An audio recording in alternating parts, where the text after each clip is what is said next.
Ano nga bang madalas gawin kapag kaarawan? Kaya gumising ako ng maaga para alamin kung ano bang dapat gawin. Hi guys, ako si Din. Kaarawan ko ngayon pero hindi ko alam kung anong gagawin ko. Kaya tara, samahan niyo ako. Ngayong araw ay naisipan ko na lang gawin yung kama ko para mas maging maayos na yung kwarto ko. Kaya naman bumili na ako ng mga kahoy na gagamitin. Pagkatapos ay sinukatan ko na mga ito at pinutol na. Pagkatapos ay sinimulan ko na itong buuhin. At ang kasama ko mag-assemble ngayon ay ang pamangkin ko.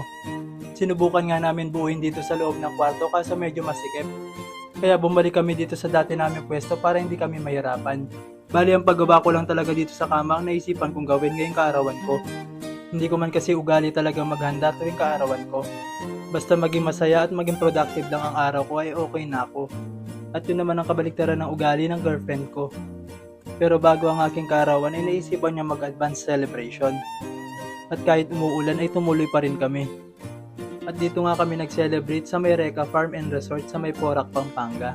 Hindi na ako nakapag-video ng mga ibang amenities nila. I-check nyo na lang po sa kanilang mga social media platform. Pero pakita ko sa inyo yung room kung saan kami nag-stay. Napakaganda ng room na to at meron pa silang sariling swimming pool. Malawak at malinis nga ang room at kasya dito ang 4 na katao. At meron nga din sila ditong pag-greetings sa mga nagse-celebrate ng birthday.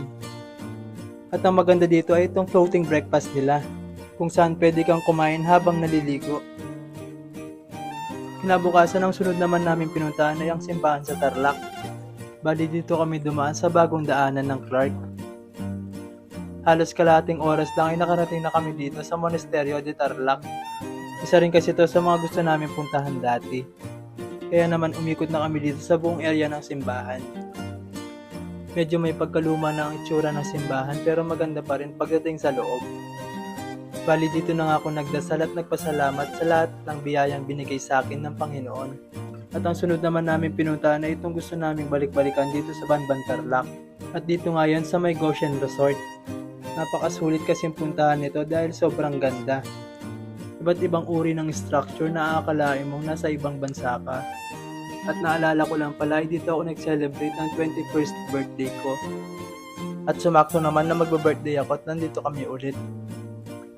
Bali nagtambay-tambay lang kami at naisipan namin kumain. Kaso nga lang ang habang kumakain ay biglang bumuhos ng malakas na ulan. Sobrang lakas nga ng ulan dito at may kasama pang kulog at kidlat. At dahil sa lakas ng ulan ay hindi na kami nakapag-picture sa buong lugar.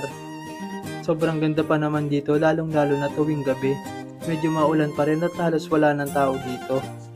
Kaya habang medyo mahina pa yung ulan ay naisipan na lang namin na umuwi. At saka na lang kami babalik dito kapag maganda na yung panahon. At pag uwi namin ay dito na lang ako nag-blow ng candle.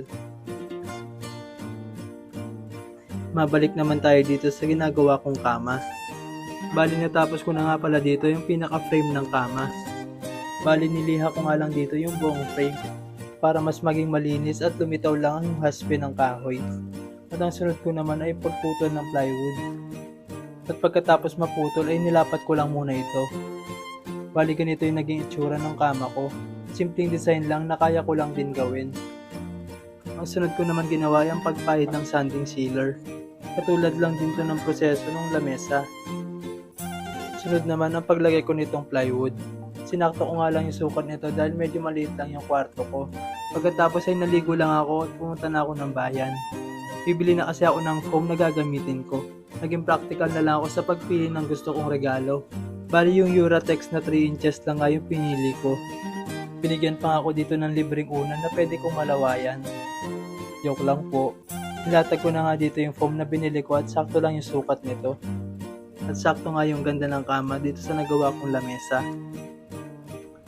Speaking of lamesa, marami nagtatanong kung saan ko ba daw nakuha yung template nito. Bali sarili ko nga palang design yung ginawa kong lamesa. At sa mga nagtatanong ng sukat at humihingi ng blueprint sa isa ngayon hindi ko pa pwedeng maibigay. Inayos ko pa kasi yung mga model nito at meron din ako napansin na kailangang ayusin. Naisipan ko na rin kasi na magbenta ng ganitong lamesa. Kaya sinisigurado ko munang pulido ang pag-aagawa ng lamesa para pwede ko na itong maibenta. Ordinary 3/4 plywood nga lang pala ang ginamit ko dito. At halos nasa 2,000 nga lang ang ginastos ko para sa materyales na ginamit ko dito. Kaya sa ngayon, ito lang muna ang pwede kong ma-share sa inyo. Update na lang po ako sa mga susunod pang mangyayari. Hanggang dito na lang po. Maraming salamat.